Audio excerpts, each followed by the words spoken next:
Assalamualaikum dan salam sejahtera. Saya Muhammad Azam Huzaimi bin Abdullah akan membentangkan tugasan yang bertajuk Fenomena El Nino. Di bawah tajuk ini kita akan dapat mengetahui konsep El Nino, kesan fenomena El Nino terhadap unsur cuaca dan kesan fenomena El Nino terhadap aktiviti pertanian di Malaysia. Bagi konsep El Nino ialah peningkatan suhu permukaan lautan di lautan Pasifik yang telah mempengaruhi tekanan udara di permukaan laut. Hal ini mengubah pola tiupan angin timuran yang lembap menjadi kering dan menjadikan cuaca panas dan kemarau berpanjangan. Atau ringkasnya, fenomena El Nino ini ialah perubahan cuaca panas yang menyebabkan kemarau teruk. Fenomena kemarau di kawasan Timur Asia, iaitu Asia Tenggara dan Australia, berlaku dalam tempoh 4 hingga 5 tahun sekali akibat pergerakan angin timuran dari Timur Asia ke arah lautan Pasifik Barat, iaitu Teluk Meksiko, Peru dan Ecuador. Berdasarkan sejarah El Nino telah terjadi pada tahun 1983 dan 1998. Gambar rajah ini menunjukkan kejadian norma dan kejadian El Nino. Kejadian norma menunjukkan arah tiupan angin, iaitu angin timuran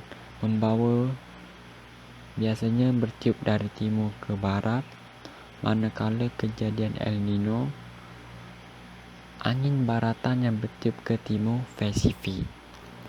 Hal ini jelas menunjukkan bahawa tiupan angin menunjukkan perbezaan di antara kejadian norma dengan kejadian El Nino. Seterusnya kita akan melihat kepada kesan fenomena El Nino terhadap perubahan unsur cuaca di Asia Tenggara. Pertama, suhu meningkat, iaitu suhu yang tinggi disebabkan kandungan wap air dalam udara rendah dan kekurangan penerimaan hujan. Kesan yang berikutnya pula ialah kelembapan udara rendah. Kekurangan hujan di Asia Tenggara menyebabkan kelembapan udara rendah.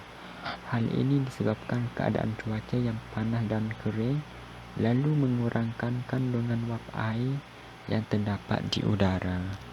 Manakala bagi poin kepasan kurang, iaitu keadaan cuaca yang panas dan kering akan mengurangkan kejadian kepasan. Hal ini dikatakan demikian kerana kelembapan udara di sekitar tersebut rendah.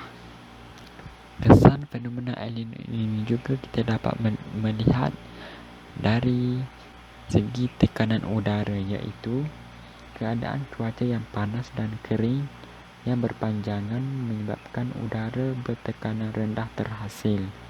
Kesannya tiupan angin akan menjadi perlahan. Kesan yang berikutnya pula ialah litupan awan kurang, iaitu litupan awan akan berkurang apabila cuaca yang panas kerana tiada wap air di atmosfera. Hal ini akan merendahkan kadar kelembapan udara. Kesan fenomena El Nino yang terakhir terhadap perubahan unsur cuaca di Asia Tenggara ialah perubahan tiupan angin, iaitu peningkatan suhu di lautan Pasifik menyebabkan berlaku perubahan pola tiupan angin.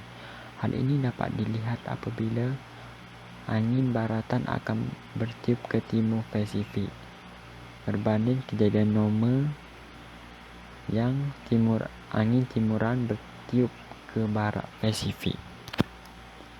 Persoalan yang seterusnya ialah kesan fenomena El Nino terhadap aktiviti pertanian di Malaysia. Kesan yang pertama terhadap aktiviti pertanian di Malaysia ialah aktiviti penanaman atau penyemayan, iaitu suhu yang tinggi akan membangkitkan pertumbuhan tanaman padi kerana tidak terdapat proses fotosintesis. Hal ini juga kerana kadar kelembapan dan nutrien dalam tanah berkurang akibat daripada tanah yang kering dan cuaca yang panas. Kesannya, aktiviti penanaman tidak dapat dijalankan dengan sempurna, malah boleh mendatangkan kerugian yang besar kepada para petani. Aktiviti membajak juga turut terkesan apabila berlakunya fenomena El Nino. Hal ini dapat dijelaskan apabila cuaca yang panas dan kemarau berpanjangan memerlukan tenaga yang banyak. Misalnya, aktiviti membajak iaitu menggunakan seekor kerbau perlu ditambah dengan menggunakan 2 ekor kerbau. Hal ini akan menjejaskan petani yang mempunyai seekor kerbau untuk menjalankan aktiviti membajak. Akhirnya, aktiviti membajak tidak dapat dijalankan. Selanjutnya, aktiviti pengairan, iaitu fenomena El Nino akan menyebabkan kawasan permukaan air atau kawasan tadahan air menjadi kering. Hal ini akan berlaku krisis bekalan air bersih untuk disalurkan kepada sawah padi. Kesannya, aktiviti pengairan tidak dapat dijalankan dan disalurkan sepenuhnya kepada hasil tanaman padi.